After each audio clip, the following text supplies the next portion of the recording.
And then paired boards, solver can go more on a smaller size. So I took those out just to make like a more real number for those 7 high, 6 highs, and 5 high boards.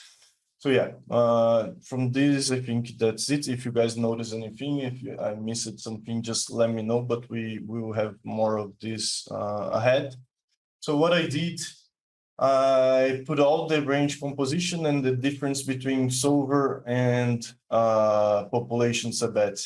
As I showed you guys, I did the range composition, so I just separate all the boards here that I wanted to check, and I went to compare amounts of bets with king highs, amounts of bets with draws, with low pairs, and stuff like that.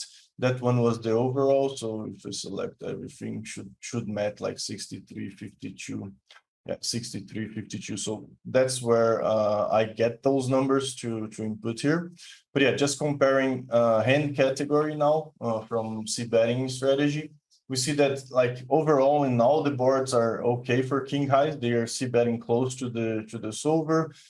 Ace highs again, not so far. When we get to this region, we're gonna see that's a pattern, like from draws to top pairs.